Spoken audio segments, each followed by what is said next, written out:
Hello everyone welcome back to my another blog. আজি হৈছে বৃহস্পতিবাৰ আৰু এতিয়া বাজিছে আবেলি 5টা।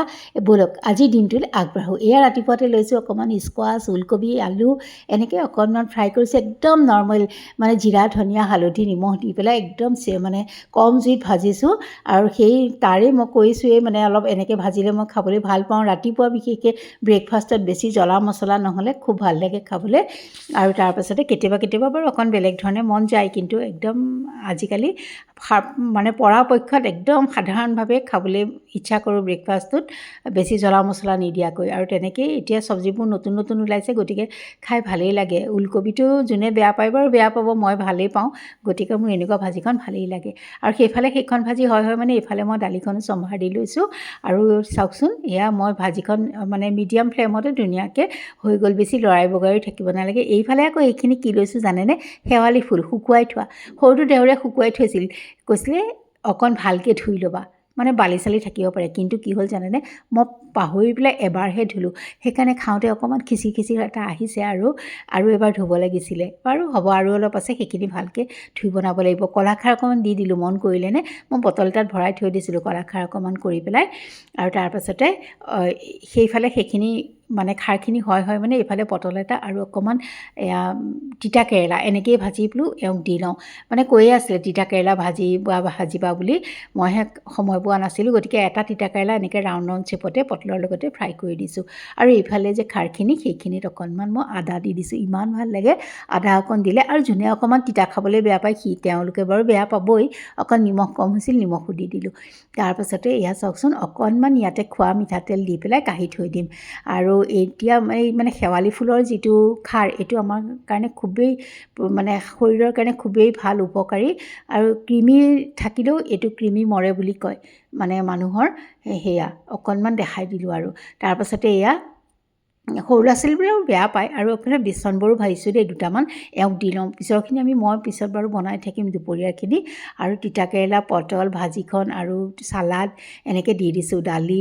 তাৰপিছতে এয়া দুটা একেবাৰে কেৰাহীৰ পৰা নমাই বৰ দি দিছোঁ। আৰুনো কি লাগে কওকচোন, একে মচমচকৈ উঠে, খাই বৰ ভাল লাগে দালি ভাতৰ লগত। আৰু তাৰপাছতে এইখিনি দি দিছোঁ খাৰখিনি, আৰু অকণমান দিছোঁ দৈ। খাৰ অকণমান কমাই দিছোঁ, এওঁক প্ৰেছাৰ আছে যে, বেছি খাৰ বা তিতা খোৱা বেছি ভাল নহয়। আৰু এওঁ ৰেডি হৈয়ে আছিলে, আৰু এওঁক খাবলৈ দি পেলাই তাৰপিছত টিফিন চিফিন ধুনীয়াকৈ ভৰাই দিলোঁ। এইখিনি মোৰ নৰ্মেল, আৰু সদায় যিখিনি দেখাই থাকোঁ সেইখিনিয়ে। আৰু আজি স্পেচিয়েলো কিবা এটা বনাম বাৰু, আপোনালোকক দেখাই আছোঁ ৰ'ব, কিনো বনাওঁ আজি মানে সেইটো। এয়া আকৌ দুপৰীয়াৰ বৰখিনি দেই, সেইখিনিও এওঁক পঠিয়াই মেলি লৈ ধুনীয়াকৈ ভাজি ল'লোঁ। তাৰপিছত একে পাকঘৰ চাকঘৰ সামৰি বোলো কিবা এটা বনাওঁ আৰু আপোনালোককো দেখাওঁ।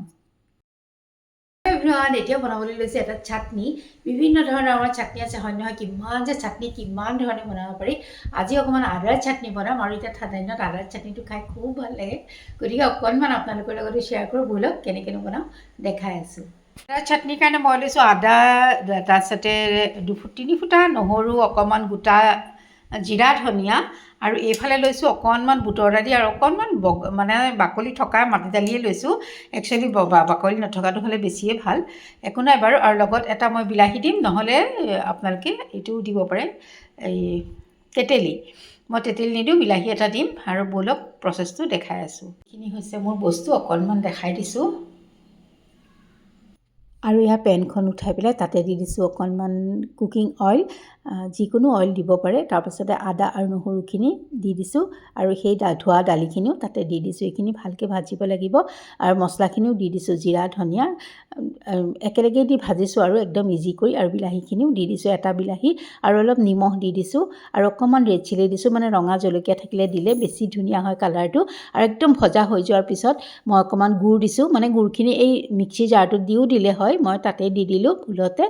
আৰু ঠাণ্ডা হোৱাত ইয়াত মই দিলোঁ। আৰু যেতিয়া মই গ্ৰাইণ্ড কৰিছোঁ এটুকুৰ বৰফ দি দিছোঁ, কিয় জানেনে, অকণ পানীৰো প্ৰয়োজন, আৰু অকণ গৰমো হৈ আছিলে, গতিকে মই এনেকৈয়ে এইটো গ্ৰাইণ্ড কৰি ল'লোঁ। মোৰ চাটনি ৰেডি হৈ গ'ল। অকণমান সৰিয়হ ফুটাই তৰকা মাৰি দিছোঁ, আৰু নৰসিংহৰ পাত থাকিলে দিব পাৰে, শুকান জলকীয়া থাকিলে দিব পাৰে, আৰু একেবাৰে শেষত নেমু অকণ চেপি দিছোঁ। একদম টেষ্টি চাটনি। গুড়কণ দিব আকৌ দেই, আদাৰ লগত এনেও আমাৰ গুড় খোৱা ভাল। আৰু এয়া মোৰ কাঁহী দুপৰীয়া ৰেডি কৰি লৈছোঁ, সেয়া চাটনি, সেয়া হৈছে খাৰ, এয়া এনেকৈ। আৰু অকণমান খাই দেখাই দিওঁ ৰ'ব। মজা, একদম টেষ্টি।